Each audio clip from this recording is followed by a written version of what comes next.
करू प्रथम नमन प्रथम नमन प्रथम नमन प्रथम नमन प्रथम नमन पांडुरंगा करू प्रथम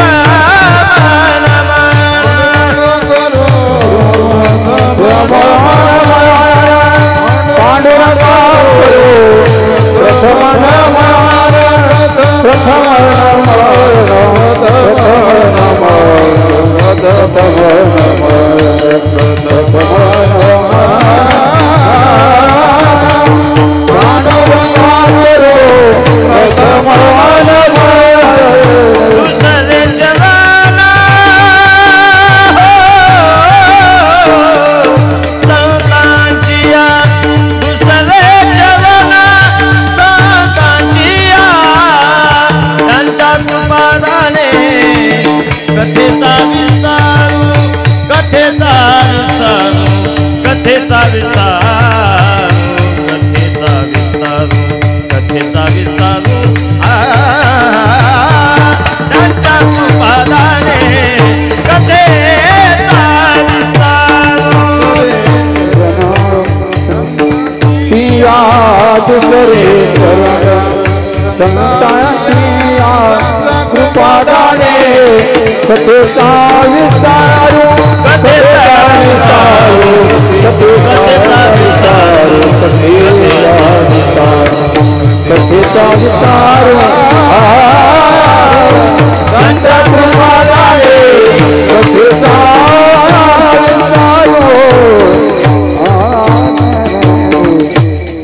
पांडुरंगा करू प्रथम नमन दुसरे चलना संतांची त्यांच्या कृपादाने कथेचा विस्तारू बाबाजी सद्गुरुदास तुका ओम नमो ज्ञानेश्वरा करुणा कला दयाळा तुमचा अनुग्रह लादलो पावन झालो चराचरी लोकाभिरामं रणरंगधीरं राजीवनेत्रं रघुवंशनाथं कारुण्यरूपं करुणाकरन्तं श्रीरामचन्द्रं शरणं प्रपद्ये श्रीगुरुचरण सरोजलज निजमनुमुकुरु सुधारी बलनौ रघुबर विमल जसु जोदायकु फलचारी बुद्धिहीन तनु जानिके सुमिरो पवन कुमार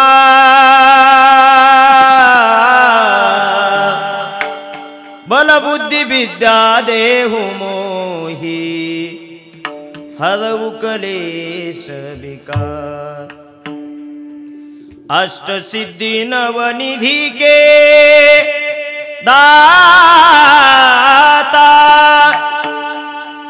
असवर दीन जानकी माता राम रसायन तुम्हारे पासा सदा हो रघुपति के दासा राम लक्ष्मण जानकी जय बोलो हनुमान की सेवे लागी सेवक झालो झालो सेवे लागी सेवक झालो झालो सेवे लागी सेवक झालो झालो सेवे लागी सेवक झालो सेवे लागी सेवक झालो झालो सेवे लागी सेवक झालो सेवे लागी सेवक झालो सेवे लागी सेवक झालो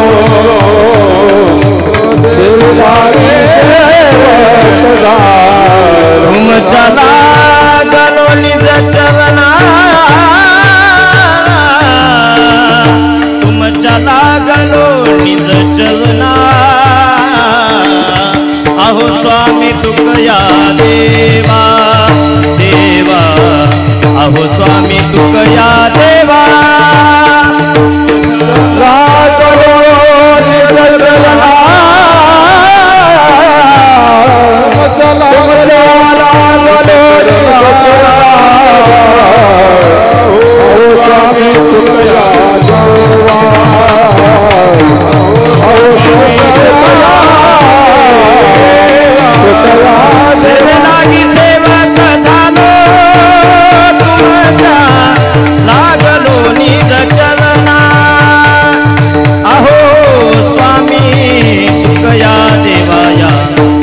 करावा आवडे सेवेलागी सेवक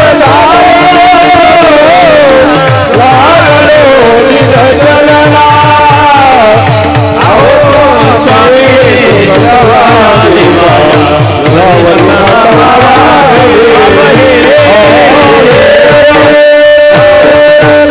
ब्रह्मानंदं परमसुखदं केवलं ज्ञानमूर्तिं द्वन्द्वातीतं गगनसदृशं तत्त्वमस्यादिलक्षणम् एकं नित्यं विमलमचलं सर्वधि साक्षीभूतं भावातीतं त्रिगुणरहितं सद्गुरुं तं नमामि जयांची केलिया स्मरण होय सकल विद्यांचादिकलन तेची वंदू श्रीचरण श्रीगुरूंचे ते नमस्कारोनी आता म्हणवोनी शरण जावे.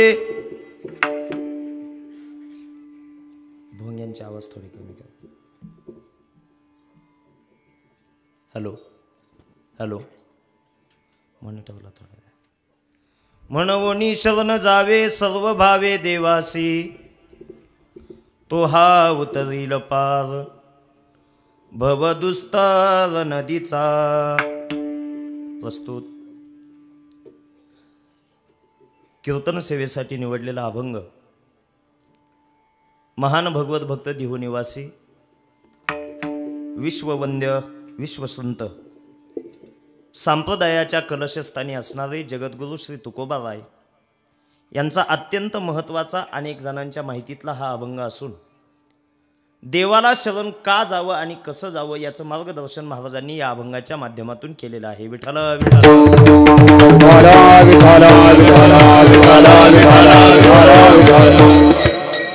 अभंग श्री तुकोबारायांचा असून महाराज या अभंगाच्या माध्यमातून मृत्यूलोकामध्ये जन्माला आलेल्या या जीवानं देवाला शरण का गेलं पाहिजे आणि शरण जात असताना ते कशा पद्धतीनं गेलं पाहिजे याचा उपदेश महाराजांनी या अभंगाच्या माध्यमातून केलेला आहे. संकल्पित वेळेमध्ये ही सेवा आपल्याला पवनसुत हनुमंतरायांच्या चरणाशी या ठिकाणी समर्पित करायची आहे. आपल्या देवपूर गावामध्ये श्री हनुमान मंदिर वर्धापन दिनानिमित्त संपन्न होत असलेला आणि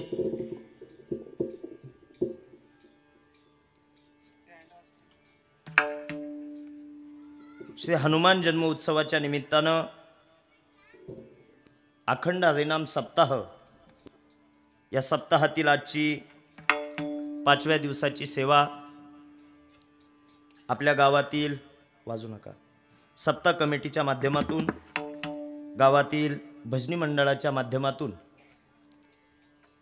ग्रामस्थांच्या वतीनं ही सेवा करण्याची मला या ठिकाणी आपण सगळ्यांनी संधी उपलब्ध करून दिलेली आहे.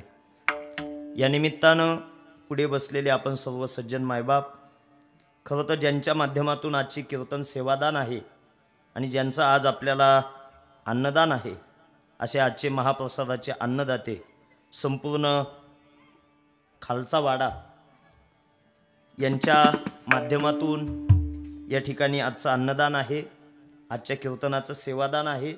यांच्याच संपर्कातून मला आपले तुषार भाऊ असतील किंवा विजू आप्पा असतील यांच्या संपर्कातून मी तुमच्या पुढे उभा आहे.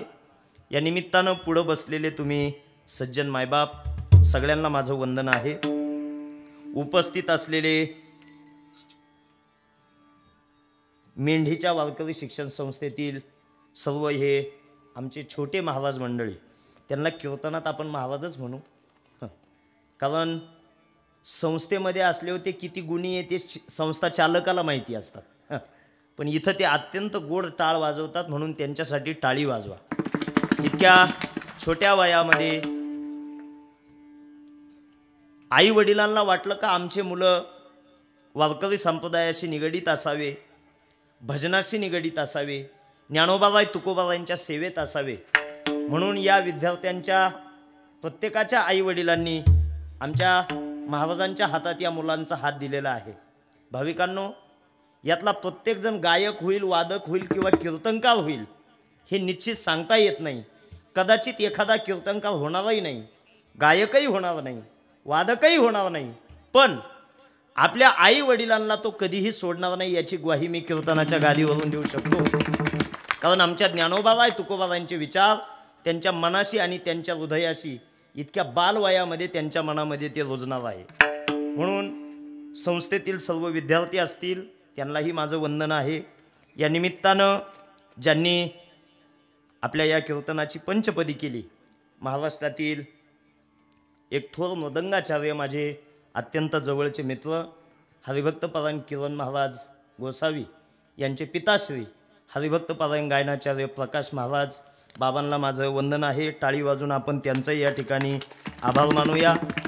खरं तर पहिल्या कीर्तनातली जी चाल ज्या महाराजांनी गायली, हरिभक्तपरायण मच्छिंद्र महाराज पैठणकर आणि त्यांच्यासोबत ज्यांनी चाल गायली ते हरिभक्तपरायण जालिंदर महाराज निकम, दोघांनाही वंदने.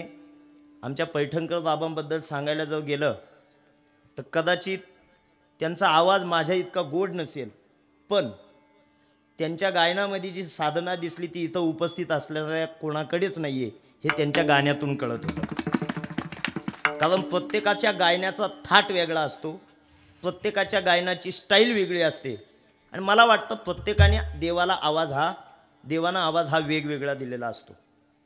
नॅचरली आवाज वेगवेगळे असतील, पण एखाद्या व्यक्तीनं केलेली साधना ही त्याच्या गायनातून तो कधीच लपू शकत नाही आणि ती साधना देवाने दिलेल्या आवाजापेक्षाही जास्त हृदयापर्यंत भिडते. म्हणून पैठणकर बाबांसाठी एकदा जोरदार टाळी वाजवा. खूप गोड आणि दुर्गा रागातली चाल गायली. नाही तर आमच्या संप्रदायाला सध्या शिवरंजनी पहिल्याच याला कलावती शिवरंजनी, पहिल्याच कीर्तनाच्या चालीला पहिल्यांदी शिवरंजनी चालू, कधी कधी पुरिया धनश्री, असे उत्तर रागातले थाट पहिल्यांदी येतात. पण महाराजांनी अत्यंत गोड चाल गायली आणि तितकीच मोलाची साथ आमच्या निकम बाबांनी त्यांना दिली.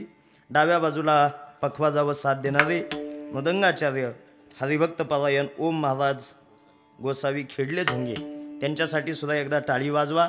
गोड पखवाज वाजवतात, खरं तर मनापासून वाजवतात, हे खूप महत्त्वाचं आहे. नाही तर बऱ्याच वेळा गुपकी वाजवतात का धूम खाजवतात तेच कळत नाही अशी परिस्थिती निर्माण होते. पण महाराज अत्यंत गोड पखवाज वाजवतात. विनेकरी महाराज असतील, चोपदार महाराज असतील, आमचे शूटिंगवाले छोटे महाराज असतील, त्यांनाही माझं वंदन आहे. आणि एक टाळी झाली पाहिजे आमच्या सिस्टीमवाल्या दादांसाठी, अत्यंत गोड सिस्टीम जोडलेली.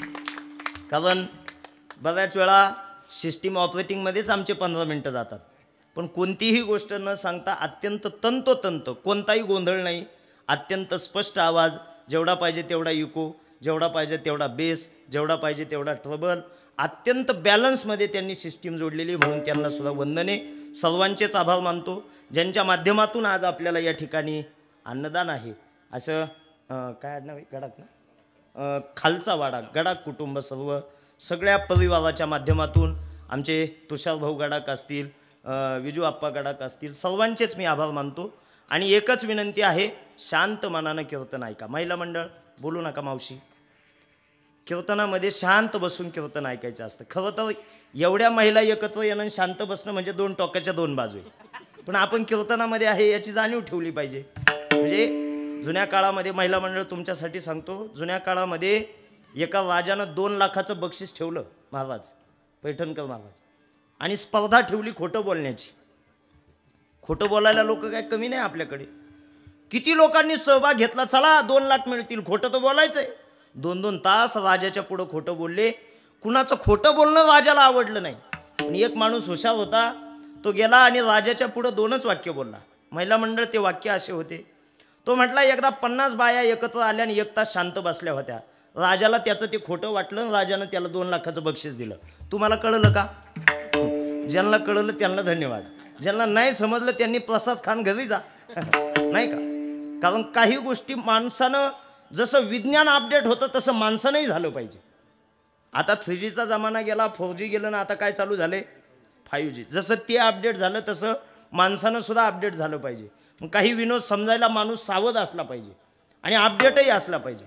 एकदा एका एसटीमध्ये कंडक्टर जवळ बसलेल्या मुलीला बोलला, ताई तू आयुष्यात खूप पुढं जाशील म्हणे. तिला तर आश्चर्य वाटलं. ती म्हणे, कंडक्टर काका आपली भेट होऊन 5च तास झाले आणि तुम्हाला कसं एवढं भविष्य कळालं का मी आयुष्यात खूप पुढं जाईल. तो कंडक्टर म्हटला, अगं मोबाईलमध्ये डोकं घालून बसली, तुझं गाव जाऊन 1 तास झाला म्हणून वाटतं लय पुढे जाशील. आता हे समजायला थोडा वेळ लागतो. उपस्थित सर्वांना विनंती आहे, शांत मनानं कीर्तन ऐका. गोड सेवा मी तुम्हाला देणार आहे. भजन चालू असताना टाळी वाजवा, मुखाने भजन करा.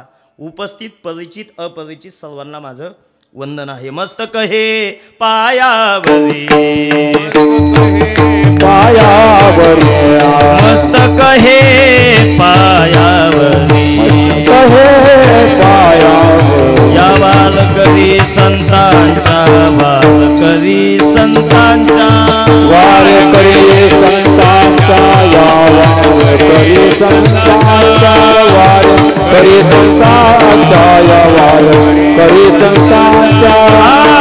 मस्तक हे पायावरी, या बालकरी संतांचा, या बालकरी संतांचा, या बालकरी संतांचा.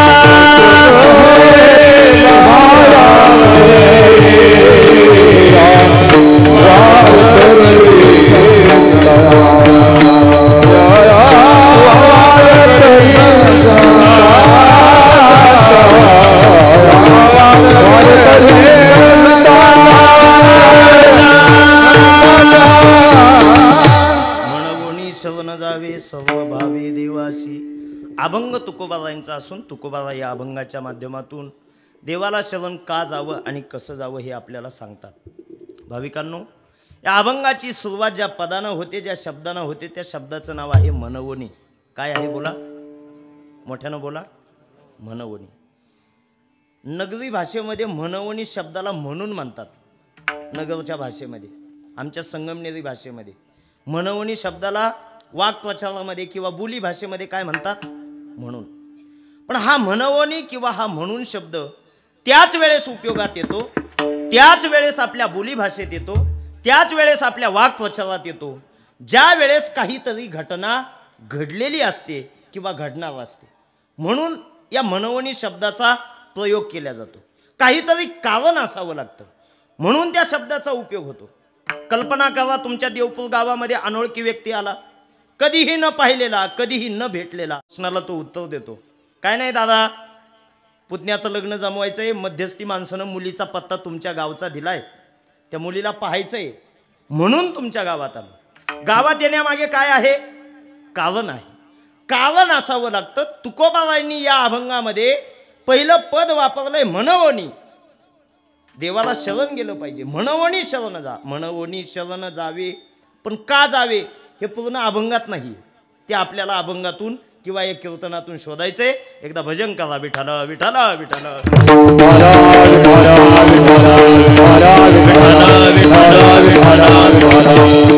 का देवाला शरण जायचं या जीवाने.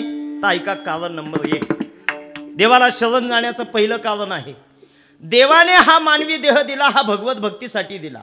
देवे दिला देह भजना गोमटा, तोया झाला फाटा बादिकेचा, किंवा दिले इंद्रिय हात पाय कान, डोळे मुख बोलाया वचन, जेणे तू जोड नारायण, नासे जीवपण भव रोग, दिले इंद्रिय हात पाय कान, दिले इंद्रिय हात पाय कान, दिले इंद्रिय हात पाय मुख बोलाया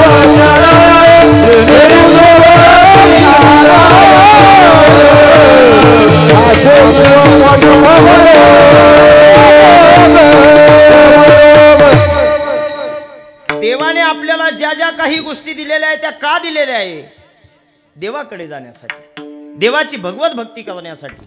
हा देह दिलाय देवाचं भजन करण्यासाठी. हात पाय कान नाक डोळे दिले देवाकडे जाण्यासाठी. दिले इंद्रिय हात पाय कान डोळे मुख बोलाया वचन. आणि पुढचे शब्द महत्वाचे, जेणे तू जोडशी नारायण, देवाकडे जाण्यासाठी. हा देह बनवत असताना देवाने इतका विचार करून बनवलेला आहे. भाविकांनो, बाकी प्राणी आडवे, माणूस उभा आहे. खरं की खोटं? झोपले तुम्ही? मग काहीतरी बोला. बाकी सगळे आडवे, माणूस कसा उभा. पुढचा मुद्दा सांगतो.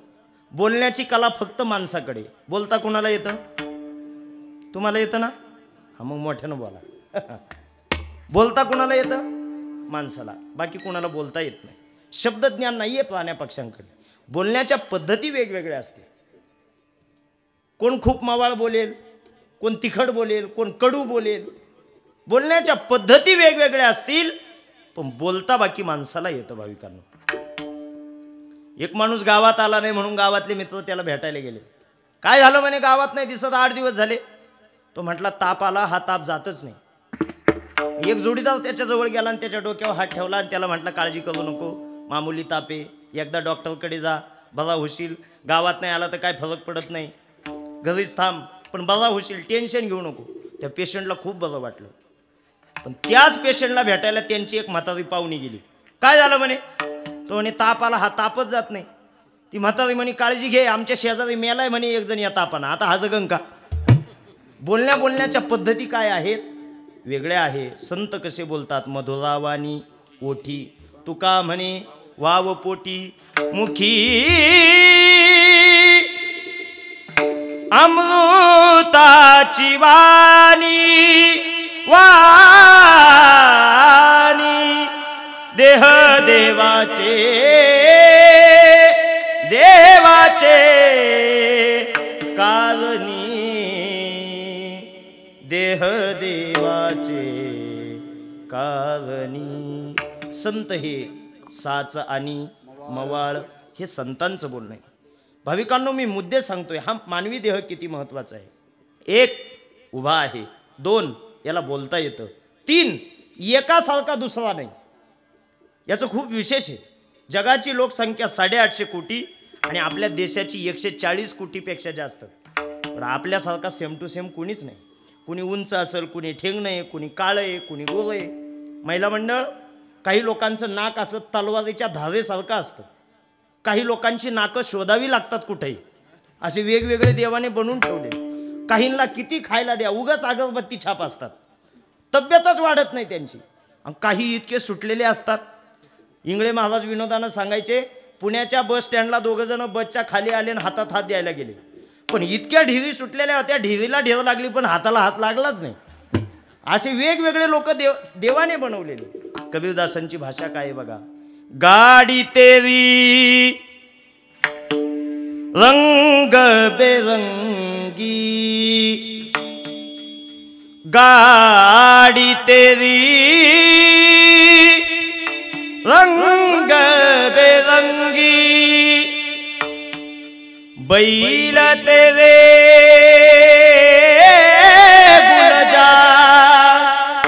गुलजार,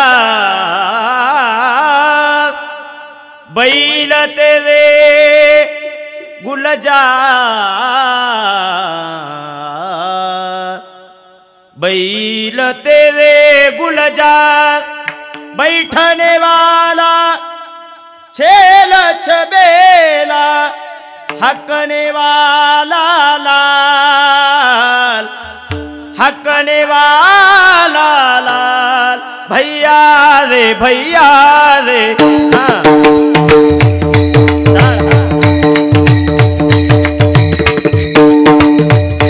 भैया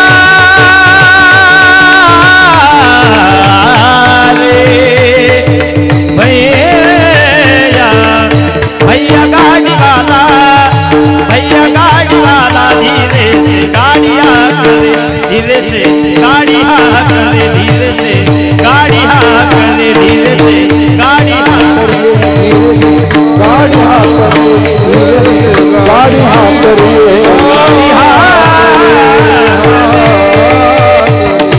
गाड़ी तेरी रंग बेरंगी. इथं सगळे देवाने वेगळे बनवले. भाविकांनो, बोलणं वेगळं असेल, बसणं वेगळं असेल, दिसण्याची ठेवण वेगवेगळी असेल, पण माणसाच्या ठिकाणी एक गोष्ट कॉमन आहे. आणि ती कोणती आहे ऐका. याची देही घडे देवाचे भजन, अनेक हे ज्ञान नाही कोठे. भजन करण्याचं ज्ञान फक्त माणसाकडे आहे. भाविकांनो, पशु काय पाप पुण्य जाणती, उत्तम मध्यम भोग भोगिती. पशु पक्षादिकांकडे भगवत भक्तीचं ज्ञान नाही आहे भाविकांनो. हे ज्ञान फक्त मानवाकडे आहे आणि मानवाच्या ठिकाणी देवाने ते समाविष्ट केलेलं आहे. आणि मग भगवत भक्तीचं ज्ञान जर मानवाकडे असेल तर मनवोनी शरण जावे. हे ज्ञान आपल्याकडे आहे म्हणून आपण देवाला शरण जा. हे पहिलं कारण झालं. दुसरं कारण ऐका, मानवी देहाला जन्माला येऊन जर तुम्ही देवाची भगवत भक्ती केली नाही तर तुमचं मूल्यांकन काय आहे ऐका. माझी ये भक्तिवीन जळोजे जियाले पण आगा पृथ्वीवरी पाषाण नसती काही. दगडांची संख्या कमी आहे का पृथ्वीवर? बोला भाविकांनो, किती दगड आहे? जिकडे तिकडे दगडच आहे. पण देवाच्या भगवत भक्तीशिवाय तुमचं जीवन जर खर्च होत असेल तर ज्ञानोबा ज्ञानेश्वरी सांगतात आगा पृथ्वीवरी पाषाण नसती काही. इथं काय दगड काय कमी नाही, तुम्ही सुद्धा दगडापेक्षा वेगळे नाही जर भगवत भक्ती घडत नसेल तर. एक हिंदी भाषिक संत काय बोलतात ते ऐका, फक्त लक्ष द्या. पंख नसलेला पक्षी त्याच्या जगण्याला किंमत आहे का हो? बोला की. आकाशामध्ये झेप घेणं हा त्याचा गुण आहे, विशेष गुण आहे. पण पंख नसतील तर त्याला आकाशात झेप घेता येईल का? नाही. आणि म्हणून पंख नाही म्हणून त्याच्या जीवनाचं व्हॅल्युएशन कमी आहे, किंमत कमी आहे त्याची. पंछी पंख बिना हत्ती दंत बिना. पंख नसलेला पक्षी, दात नसलेला हत्ती, विधवा असलेली सुंदर महिला, ती देखणीय दिसायला पण विधवा झाली म्हणून तिच्या जीवनामध्ये आता फक्त दुःखच आहे. आणि एखादा लहान मुलगा आहे, त्याचे वडील तो लहान असताना जर वैकुंठाला गेले, स्वर्गवासी झाले तर त्या मुलाच्या जीवनात सुद्धा चढ उतार असतात, त्याच्या जीवनाची किंमत सुद्धा कमी होते. त्याच पद्धतीनं जसा पंख नसलेला पक्षी, दात नसलेला हत्ती, सुंदर आहे पण विधवा झालेली स्त्री आणि लहान बालकांचं वडिलांचं छायाछत्र हरवलेला बालक, यांच्या जीवनाला जशी किंमत नाही तसंच मानवी देहाला आल्यानं जर भगवत भक्ती केली नाही तर तुमचं मूल्यमापन हे शून्य आहे. हे कायम लक्षात ठेवा. शून्य किमतीचं जीवन आहे तुमचं. भक्ती विना पशु कशाशी वाढला. भक्ती विना पशु कशाशी वाढला. भक्ती विना पशु कशाशी वाढला. भक्ती विना पशु कशाशी वाढला. सटविण नेला जाना नेला सारा नेला जाना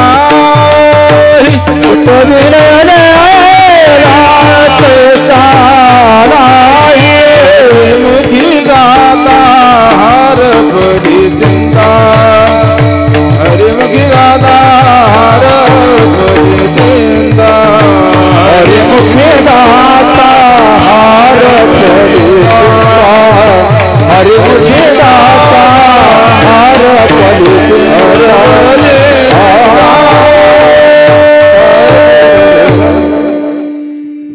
पैठणकर बाबांसाठी टाळी वाजवा एकदा, इतकं गोड प्रमाण गायलंय. भक्तीविन पशु कशाशी वाढला. भक्तीशिवाय जीवन काहीही उपयोगाचं नाही. पंछी पंख बिना हत्ती दंत बिना. नारी पुरुष बिना. पुत्र पिता बिनहीना. तैसे मनुष्य हरिनाम बिना. हरिनाम बिना. हरिनाम बिना. सुमिरन करले टाळी वाजवा. सुमिरन करले मेरे मना. बीती उमर हो बीती उमर हरि नाम बिना. सुमिरन करले मेरे मना तेरी बीती उमर हरि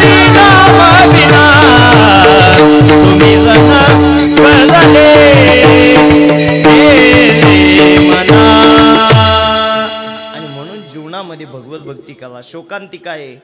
माणूस भगवत भक्तीला लागतच नाही, लागला तर साठी ओलांडल्यावर. कधी प्रत्येकाचं भगवत भक्तीत येण्याचं किंवा देवाकडे येण्याची कारणं वेगळी आहे. साठी ओलांडले का घरात काही कामं नसतात म्हणून लोकांना दिंड्या सुचतात. काहींची तर इतकी अवघड अवस्था आहे, घरी भाकरी नीट भेटत नाही म्हणून दिंड्यात येतात. महाराजाकडे चौकशी करतात, कधी ये दिंडी, कधी ये दिंडी, पण कधी साठी ओलांडले. महाराज शोकांतिका एका गोष्टीची आहे. अभिमान वाटतो आम्हाला कधी ज्ञानोबाबांच्या पालखीसोबत 6 लाख लोक चालतात याचा. एका पालखीसोबत किती लोक? 6 लाखापेक्षा जास्त. पण दुर्दैव या गोष्टीचं आहे, आमच्या वयातले त्यामध्ये 5% सुद्धा नाहीये. सगळे साठी ओलांडलेले म्हातारपणी लोक. प्रत्येकाची कारणं वेगळी भाविक. आमच्याकडं तर ग्रामपंचायत आणि सोसायटीचं इलेक्शन लागलं का अचानक भजने वाढतात, संख्याच वाढून जाते भजनाची. इलेक्शन संपलं का भजन बंद, अशी परिस्थिती आहे. का बरं गळ्यात टाळ घेतात हे लोक? त्यावेळेस गावात, समाजात आणि नातेवाईकांमध्ये किंमत वाढावी म्हणून बरेच जण अचानक गळ्यात टाळ घेतात आणि भजन करतात. पण भाविकांनो, एक गोष्ट माझ्या कीर्तनातून घेऊन जा. आपण गळ्यामध्ये घेतलेला टाळ गावामध्ये, समाजामध्ये, नातेवाईकांमध्ये किंमत वाढवण्यासाठी नसावा. आपण वाजवलेला टाळ आणि आपण केलेलं भजन पांडुरंगाला आवडलं पाहिजे म्हणून गळ्यात टाळ घ्या. म्हणून भजन करा, आवडीनं करा, सवडीनं करू नका. खरं तर आवड असली तर सवड निघते, पण समाजासाठी करू नका, आपल्या स्वतःच्या आनंदासाठी करा. मला काय सांगायचंय, लोक येतच नाही इकडं, ना आले तर साठी ओलांडल्यावर येतात. बाल अवस्था खेल गवायो, जब यौवन तब मान घनारे,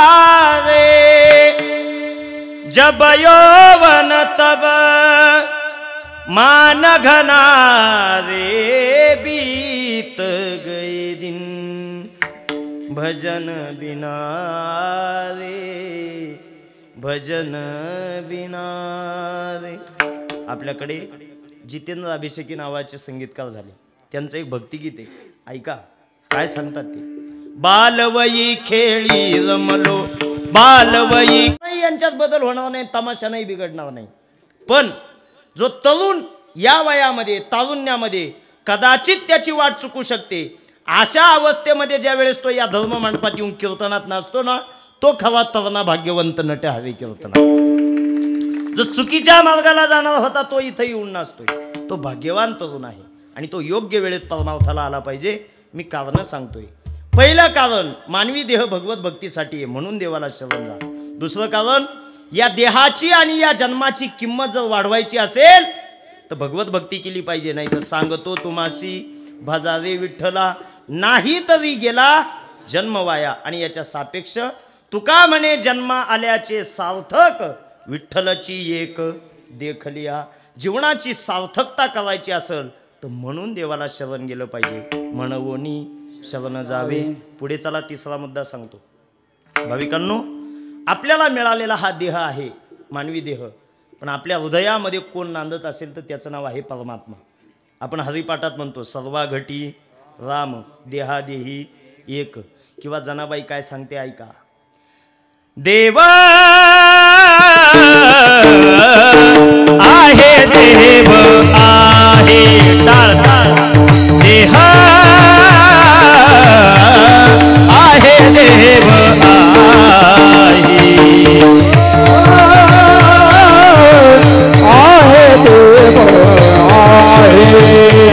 देव आहे, देव आहे, देव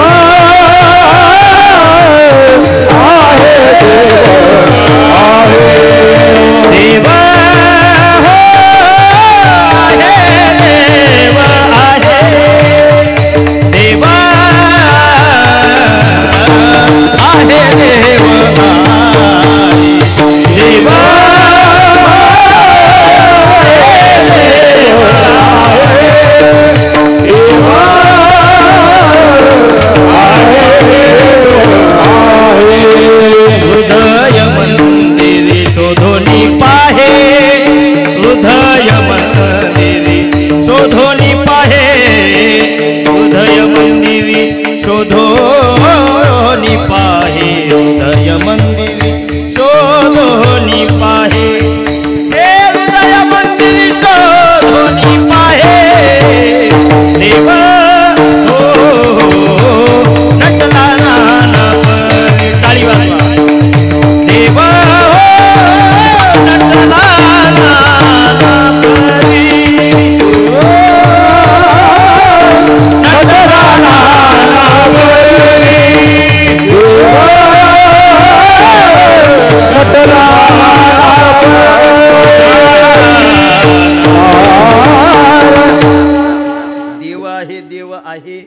हृदय मंदिरी शोधून पाहे.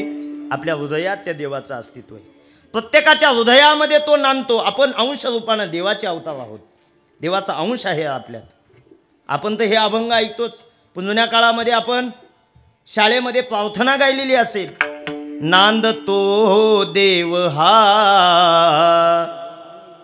आपुल्या अंतरी, शोधिसी मानवा राऊळी मंदिरी. देव फक्त मंदिरात नसतो भाविकांनो, देव प्रत्येकाच्या अंतःकरणामध्ये असतो. हृदय संपुटी साठविला हृदय संपुटी, बाहेर दाखुटी मूर्ती उभा,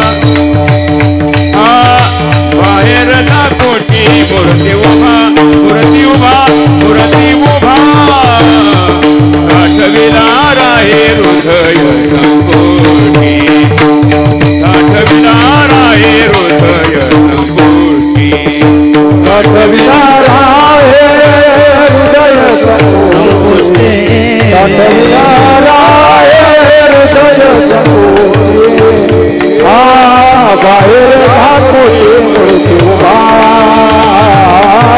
बाहेर दाखोटी मूर्ती उभा, मूर्ती उभा, मूर्ती उभा, हृदय संपुटी, साठविला राहे हृदय संपुटी. बाबा धन्यवाद. साठविला राही हृदय संपुष्टी, प्रत्येकाच्या हृदयात येतो. आता मला काय सांगायचं लक्ष द्या. आपण देवाचे अंश आहात, देव आपला अंशी आहे. आता मी पुढे सांगतो निसर्गाचा नियम काय आहे. एखाद्या ग्लासमध्ये पाणी घ्या महिला मंडळ, आणि तो ग्लास असा आडवा करा. ग्लासमधलं पाणी ग्लासच्या बाहेर येतं. पण मी तुम्हाला विचारतो, बाहेर आलेलं पाणी खालच्या दिशेला धावतं की वरच्या? कुठे? खालच्या दिशेला. आणि एखादा अग्नीचा टेंबा बनवा, त्याच्यावर डिझेल रॉकेल टाका आणि त्याला पेटवा, भडका होतो. अग्नी खालच्या दिशेला धावतो की वरच्या? वरच्या. पाणी खाली धावतं, अग्नी वर धावतं. का बरं असं? त्याचं कारण असं आहे, पाण्याचा अंशी खालच्या दिशेला आहे समुद्र, आणि अग्नीचा अंशी सूर्य वरच्या दिशेला आहे. अंशाची धाव ही अंशीकडे असते. आपण जर देवाचे अंश असाल तर आपली धाव कुणाकडे असली पाहिजे? बोला, देवाकडे असली पाहिजे. आणि म्हणून आपण देवाला शरण गेलो पाहिजे. अभंगाचं पहिलं चरण.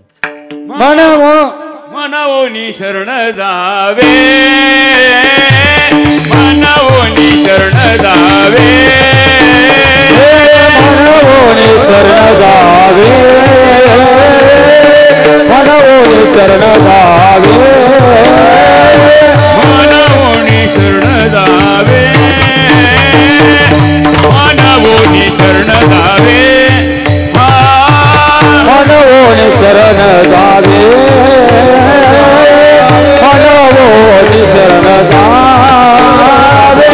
सर्व भावे देवासी, सर्व भावे देवासी, सर्व भावे देवासी, तो हा उतरील पार, तो हा उतरील पार, सर्व भावे देवासी, सर्व भावे देवासी, सर्व भावे देवासी, तो हा उतरील पार, पार, तो हा उतरील पार,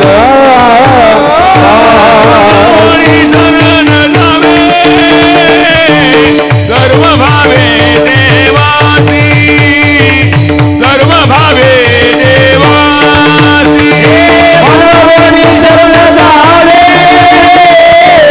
सर्व भावे देवासी, सर्व भावे देवासी. टाळी वाजवा आमच्या प्रकाश बाबांसाठी. गोड प्रमाण गायले. म्हणवोनी शरण जावे, म्हणून शरण जायचं. पण कसं जायचं? सर्व भावे देवासी.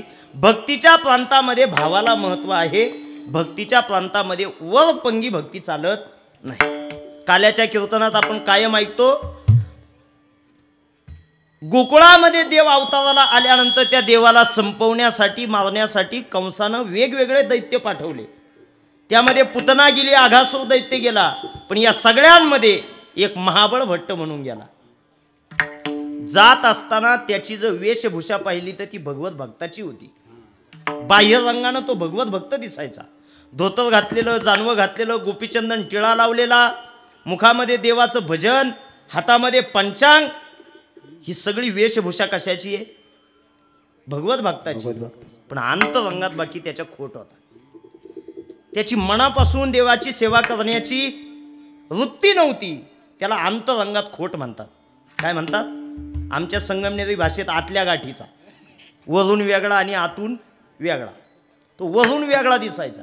असे खूप लोक असतात बरं का, मोठे मोठे गण लावतात, मोठ्या मोठ्या माळी घालतात, पण अंतरंगात वेगळे डाव असतात त्यांचे, वेगळेच दिसतात. एका माणसाच्या कपाळाला गण पाहिला आणि त्याच्या बायकोला म्हटलं, तुमचं भाग्य आहे, इतका चांगला नवरा मिळाला. ती म्हणे, काय झालं महाराज? म्हटलं, पहा ना कपाळाला गण, गळ्यात तुळशीची माळ. ती म्हणे, महाराज त्याच्या गांधावर तुम्ही जाऊ नका, तो माझा नवरा आहे, मला माहिती म्हणे.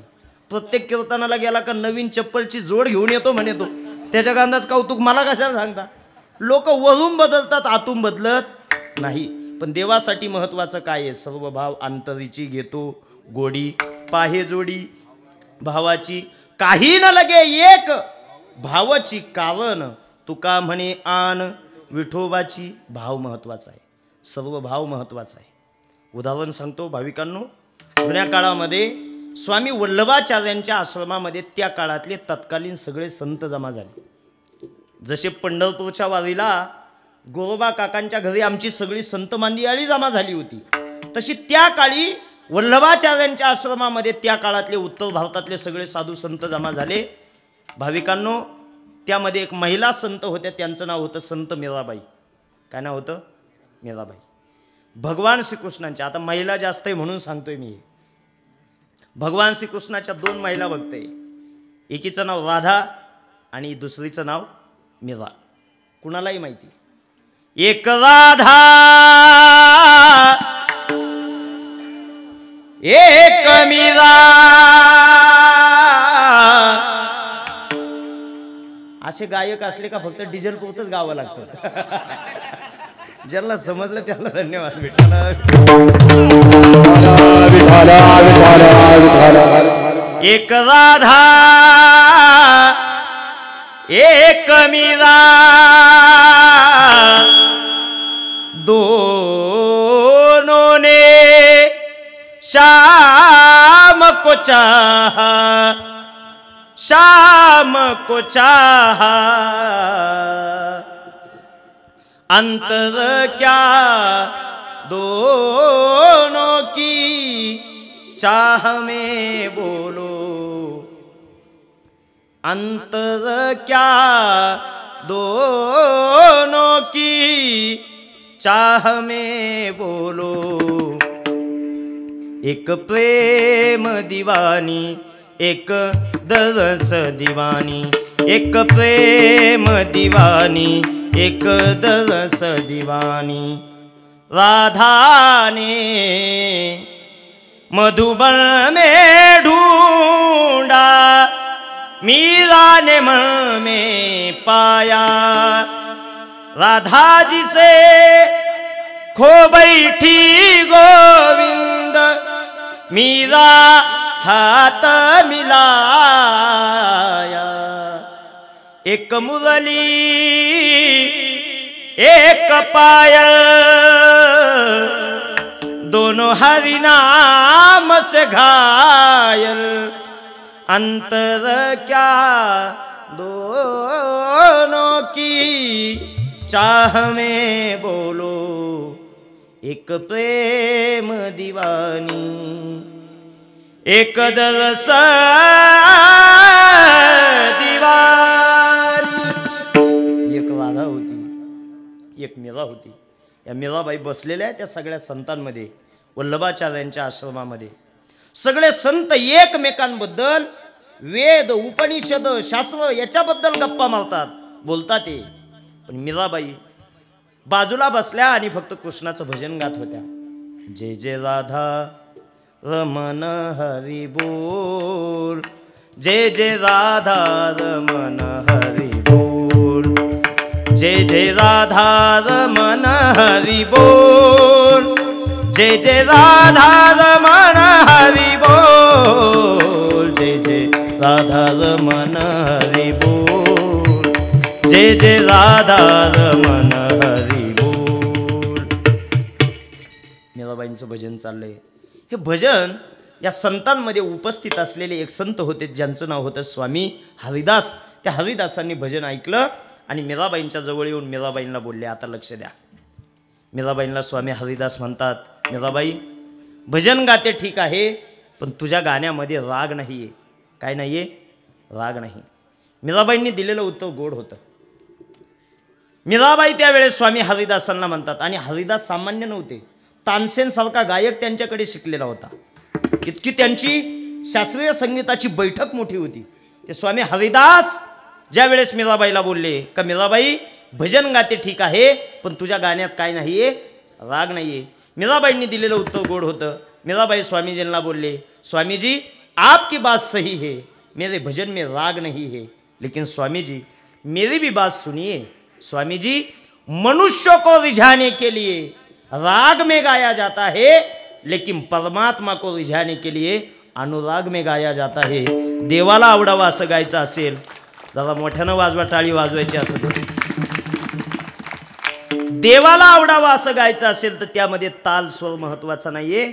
देवाला आवडेल हे जर गायचं असेल तर त्यासाठी अंतकरणातला भाव महत्वाचा आहे. म्हणून लाल तुम भाव कभूका, राग कला नहीं जानत तू का. भाव का भूका, राग कला नहीं जानत तू का. गिरधर लाल तुम भाव कभूका, राग कला नहीं जानत तुका.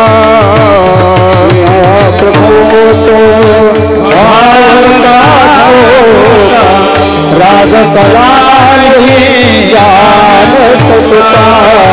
क्या गम कोई सुनने वाला, क्या गम कोई सुनने वाला, क्या गम कोई सुनने वाला, क्या गम कोई सुनने वाला. गिरिधर लाल तो भाव का भूका. भाव महत्वाचा आहे. म्हणून मी सांगत असतो, भाविकांनो क्लासिकल संगीताचे क्लास करून, शास्त्रीय संगीताचा अंदाज घेऊन, त्याचा अभ्यास करून ज्यावेळेस गायक अभंग गातात ना, त्याहीपेक्षा कदाचित त्यांचं गाणं गोड लागेल, त्यांचं मनाला भिडेल, हृदयापर्यंत पोहोचेल. पण मी याही पुढचं सांगतो, गावागावामध्ये शेती करणारा आमचा भजनी मंडळाचा एक ग्रुप आहे. दिवसभर शेतीमध्ये काम करतो, संध्याकाळी घरची भाकर खाऊन गावातल्या मंदिरामध्ये भजनाला जातो. दिवसभर काम आणि कष्ट केलेले असतात, पण 9ला भजनाला बसला तर पहाट कधी होते हे त्याच्या लक्षात सुद्धा येत नाही. हा सर्व भाव भक्तीमध्ये महत्वाचा असतो आणि हा खरा भाव आहे. गिरिधर लाल तो भाव का भूका, राग कला नहीं जानत तुका. क्या गाऊ कोई कोई सुनने वाला. भाव महत्वाचा आहे, सर्व भाव महत्वाचा आहे.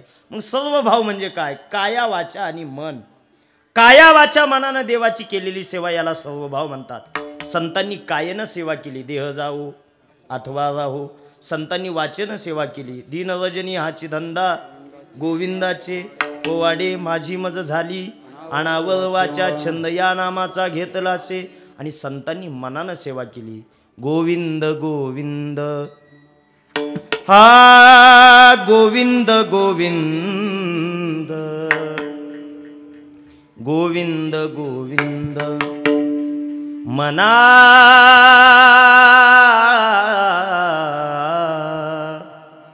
लागलिया छंद मना लागलिया छंद मनानं कायेनं वाचानं सेवा. जगद्गुरु तुकोबारायांनी सत्ता संपत्ती नाव लौकिक प्रसिद्धी कशालाच महत्त्व दिलं नाही. फक्त देवाची भगवत भक्ती, बाकी काहीच नाही. पतिव्रते जायचा भ्रतार प्रमाण आम्हा नारायण, कशालाच महत्त्व नाही. सत्तेला नाही, संपत्तीला नाही, नावाला नाही, लौकिकाला नाही, प्रसिद्धीला नाही, फक्त देव. गोड लागना शिवार गोड लागणार शेत चंद्रभागेच्या तीराची आम्हा बोलावी ते रेत तुझ्या नामाविन नसे काही ठाव विठ्ठला जीव झाला कासावीस रूप दाव विठ्ठला जीव झाला कासावीस रूप दाव विठ्ठला पांडुरंगा विठ्ठला माय बापा विठ्ठला पांडुरंगा विठ्ठला माय बापा विठ्ठला तुळसी माड हे धाव विठ्ठला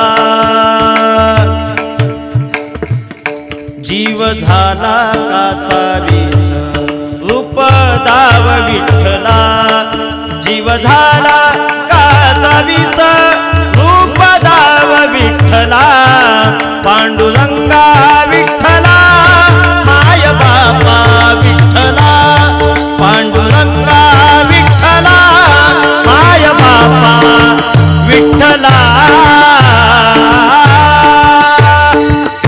भक्तीच्या प्रांतामध्ये सर्व भावाला महत्व आहे.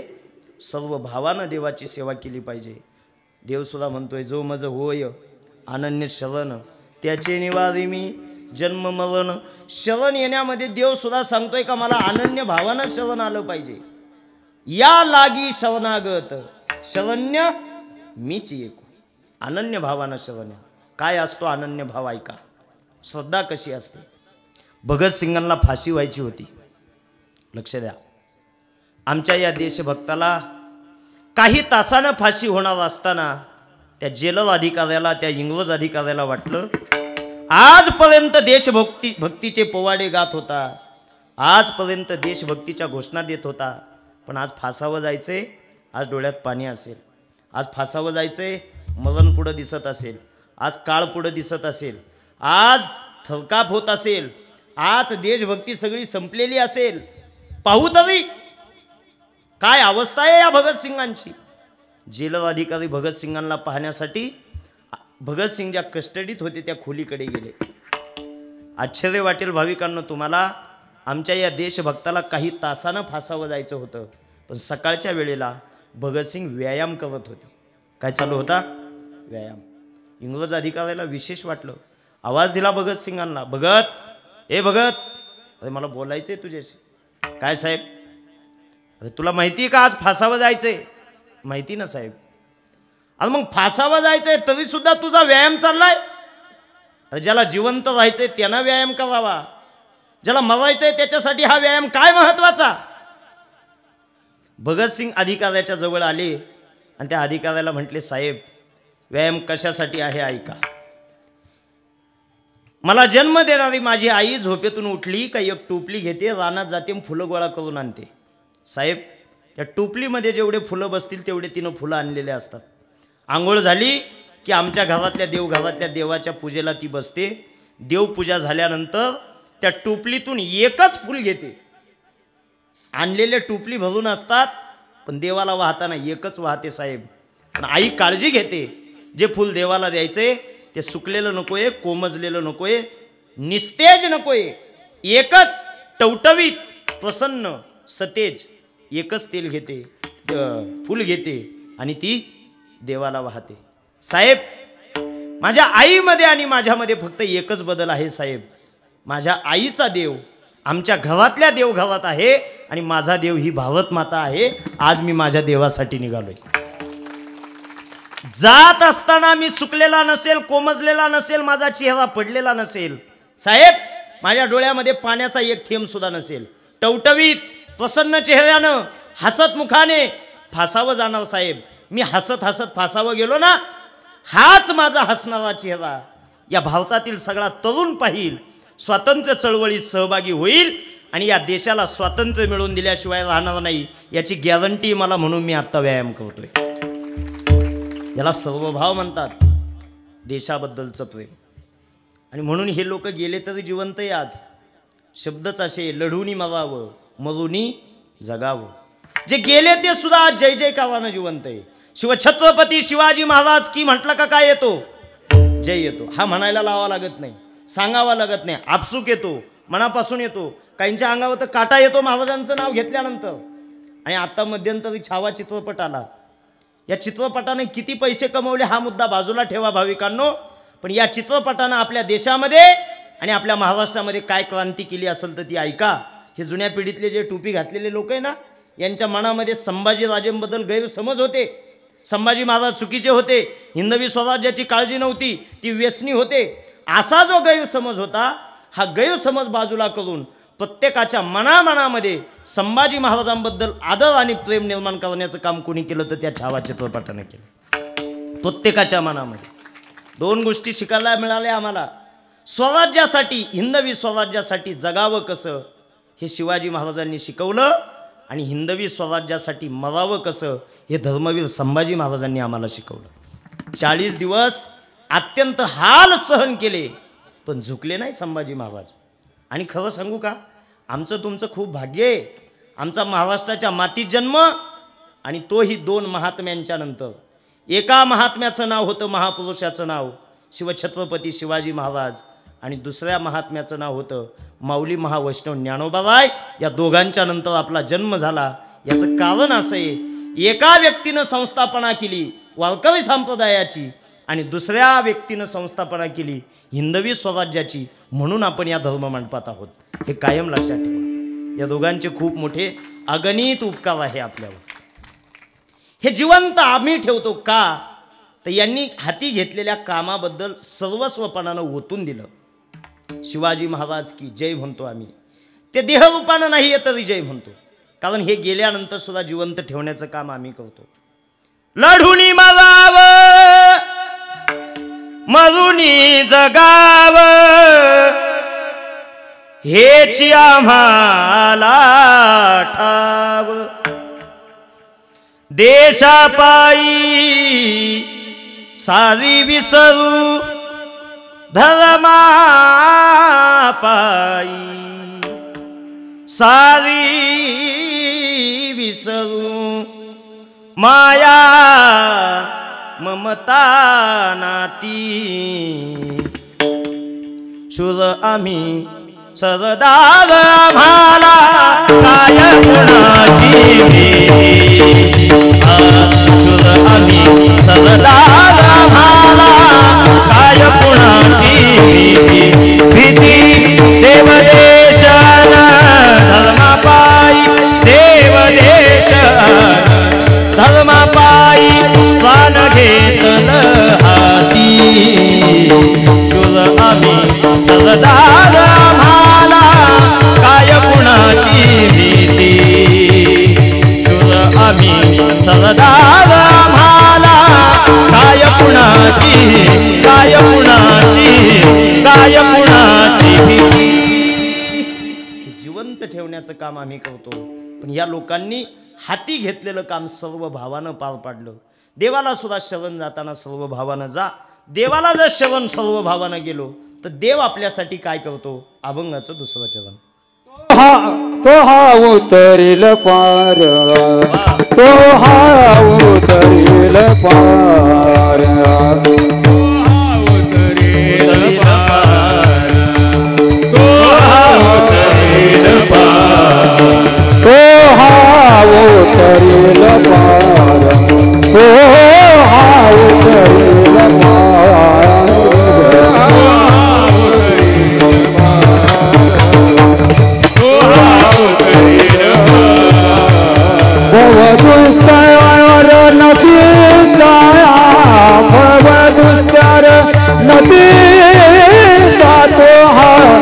उतरेल पार हो हा उतरेल पार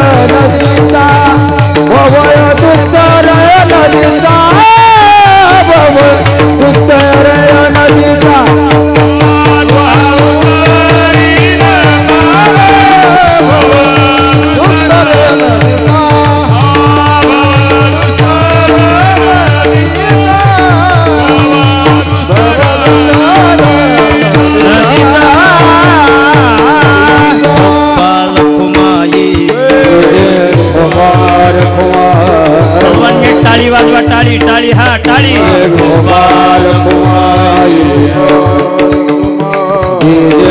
गोपाल कुमारी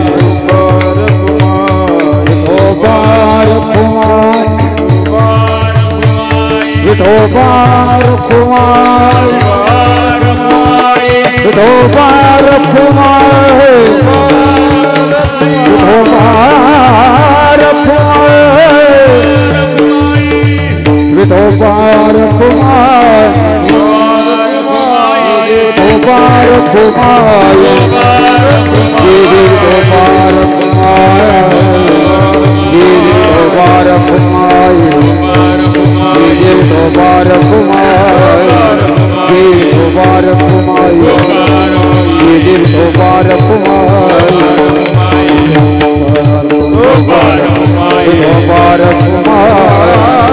विठोबार कुमार मुबारक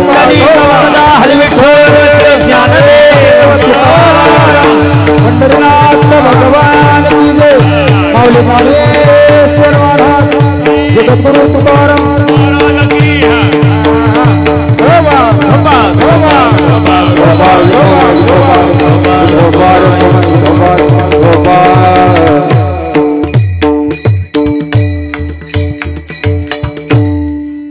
उतरील पार भवदुस्तर नदीचा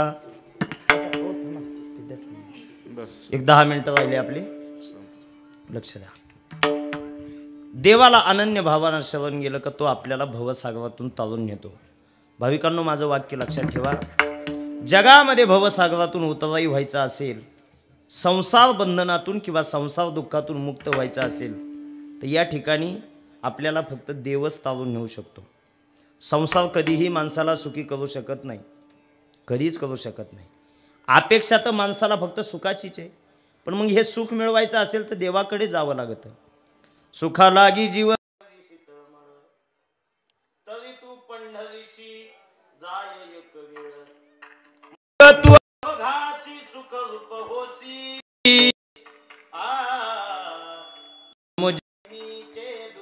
सरशी. सुखी व्हायचं असेल तर देवाकडे जा. माझ्या 2 वाक्यांकडे लक्ष ठेवा भाविकांनो. महिला मंडळ मागे तुम्हाला जेवायला सोडणार आहे 10 मिनिटं फक्त. कारण हे नंतर जे आलेले असतात ना त्यांना कीर्तन किती वाजता चालू झालं हेच माहिती नसतं. म्हणून जे लेट येतात तेच आम्हाला घड्याळ दाखवतात बघाच्या वेळा. ऐका 2 वाक्य लक्षात ठेवा. जीवनामध्ये जो व्यक्ती संसाराला विसरत नाही तो कधीच सुखी होत नाही, आणि जो देवाला विसरत नाही तो कधीच दुःखी होत नाही. म्हणून देवाला कधीही विसरू नका, हे कायम लक्षात ठेवा. कारण देव सर्व सुखाचे आगर, तुझे पायी सुख सर्व आहे. तुकोबारायांसारखे संत सुद्धा म्हणतात सुख वसे तुझे पायी मज ठेवी तये ठाई मज ठेवी तये ठाई मज ठेवी तये ठाई मज ठेवी तये ठाई सुखवसे तुझे पायी. देवाच्या पायाजवळ सुख आहे. भवसागरातून तळून जायचं असेल तर देवाची भक्ती करा. आणि मी म्हणेल देवाची भक्ती केल्यानंतर पुन्हा देवाची भक्ती केल्यानंतर देवाकडे संसार मागू नका. मोठी शोकांतिका आहे. आपले लोक देवाकडे जातात आणि देवाकडे पुन्हा पैसा मागतात, संसार सुख मागतात. सांगू मी तुम्हाला विचारतो, देवाकडे गेल्यानंतर आपण देवाने बनवलेल्या वस्तू मागतो का देवाला मागतो? झोपले का? नेमकं काय मागतो? देवाने बनवलेल्या वस्तू मागतो की देवाला? संत काय मागतात बघा, हे चिदान देगा देवा तुझा विसर न व्हावा, किंवा न लगे मुक्ती आणि संपदा संत संग देई सदा. आम्ही देवाकडे जातो पुन्हा सांसारिक वस्तू मागतो. इतकी गंमत आहे तुम्हाला सांगतो. देव आपल्या घरी यायचा असला का खूप आनंद उत्सव असतो. देव जन्माला किती मोठे सोहळे. देव आपल्या घरी यायचा असेल तर काय आनंद, आणि आपण देवाच्या घरी गेलो तर तुम्ही लेट आहे थोडे असं मला वाटतं. नाही का? म्हणजे देव आपल्या घरी आला तर आनंद आणि आपण देवाकडे गेलो तर दुःख. अहो देवाकडे जाण्याचा सुद्धा आनंदच असला पाहिजे ना. ऐका, भवसागरातून तो तारून नेतो. मग देवाकडे मागताना सुद्धा एकच मागा, या संसार बंधनातून आम्हाला मुक्त कर, या संसार दुःखातून आम्हाला मुक्त कर. एक शेवटचं उदाहरण सांगतो, माझी सेवा थांबवतो. एकदा टाळी वाजून भजन करा. विठ्ठल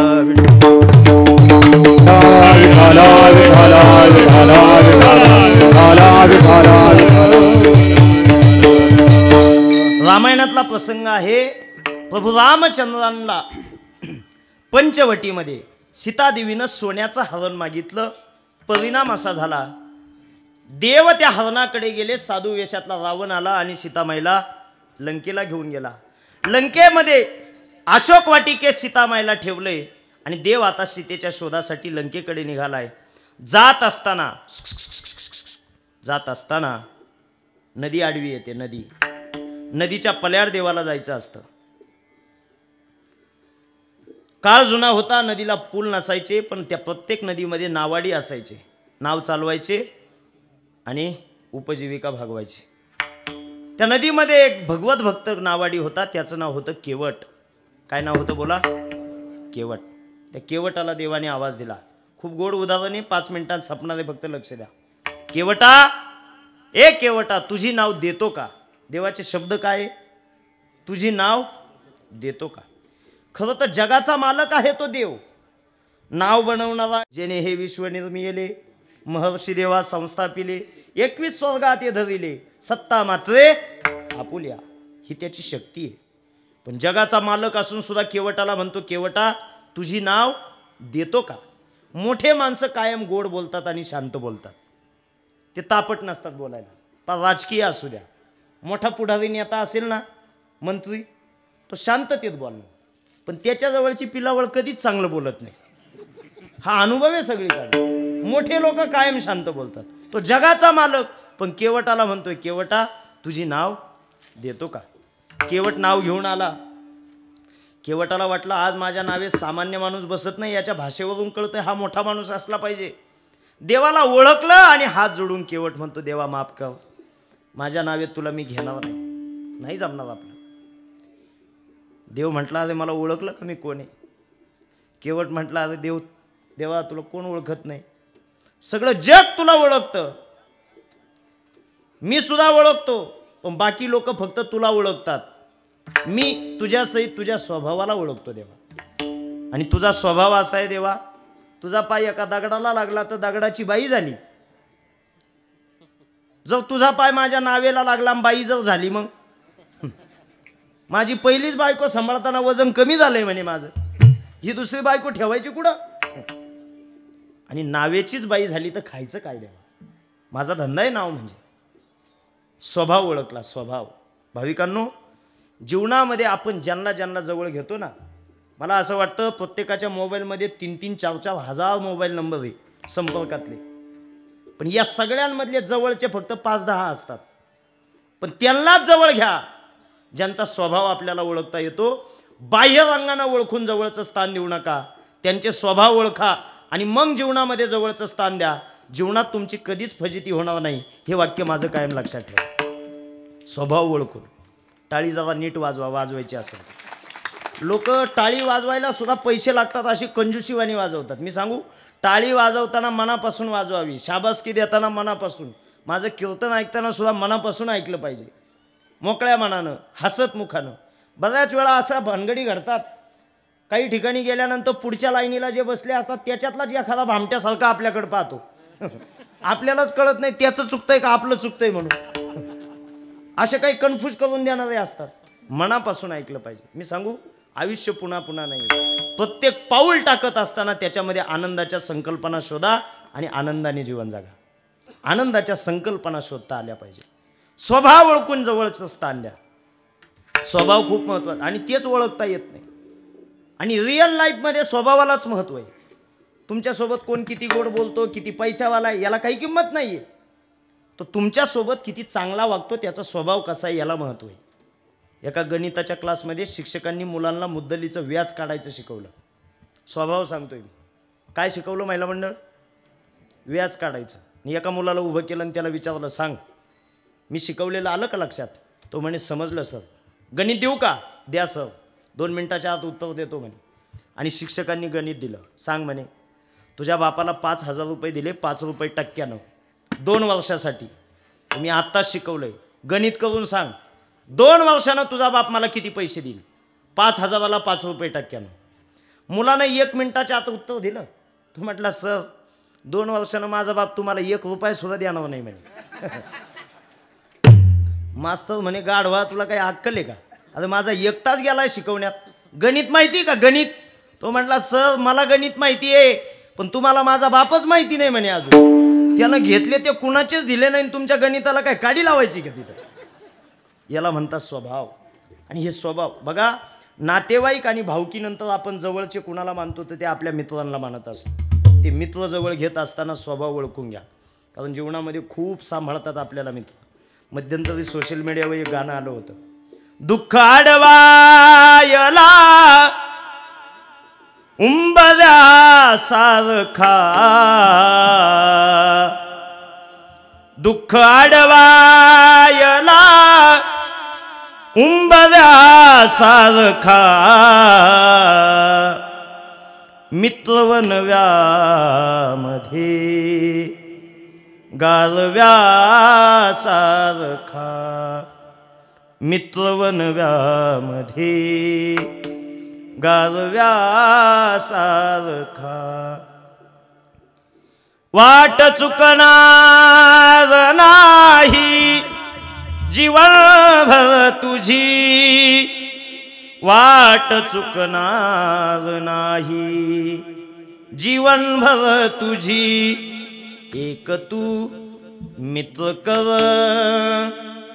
आरशा सारखा, मित्रवन व्यामध्ये गारव्या सारखा, मित्रवन व्यामध्ये गारव्या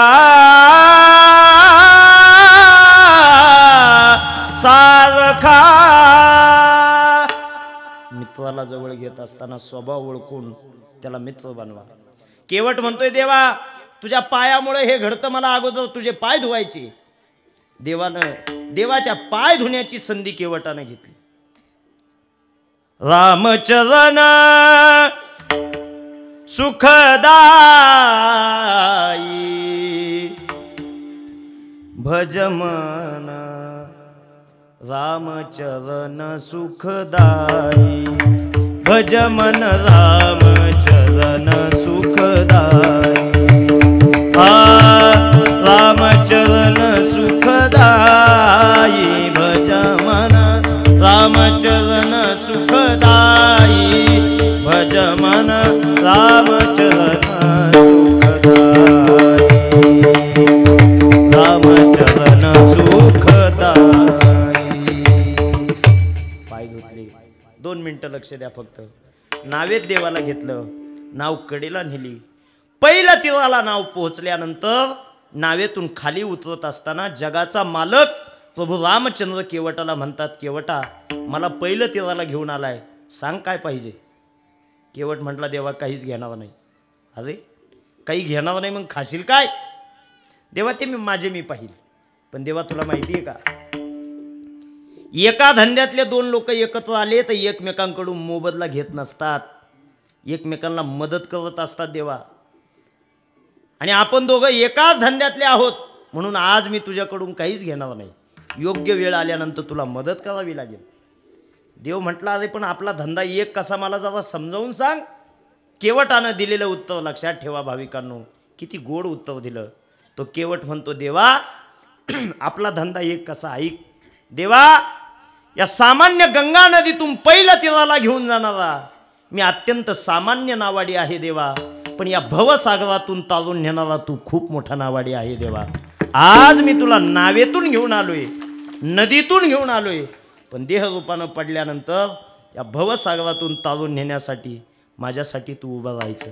नाव किनारे लगा, नाव किनारे लगा, नाव किनारे लगा प्रभु जी, नाव किनारे लगा. नाव किनारे लगा प्रभु जी, नाव किनारे लगा प्रभु जी.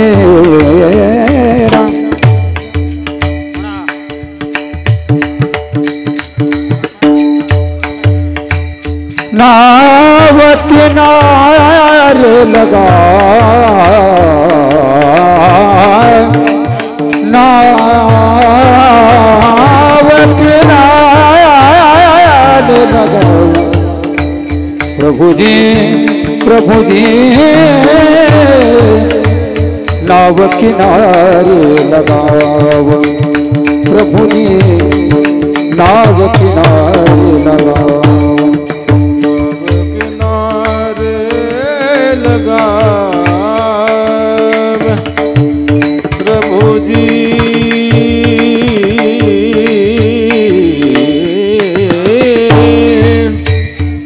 प्रभु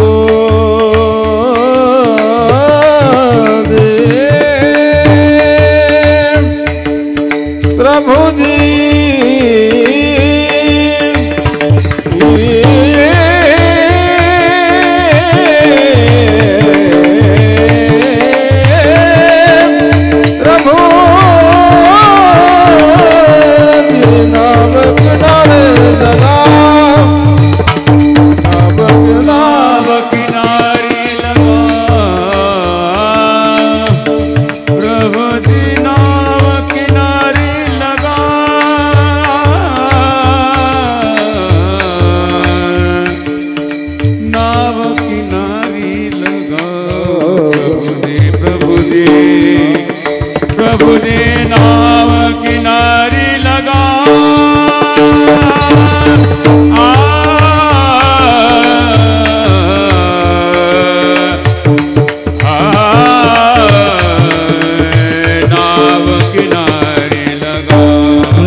देऊळपूर गावामध्ये संपन्न होत असलेल्या सप्ताहातील आजची पाचव्या दिवसाची सेवा आपल्या सगळ्यांच्या उपस्थितीत या ठिकाणी संपन्न जवळपास झालेली आहे.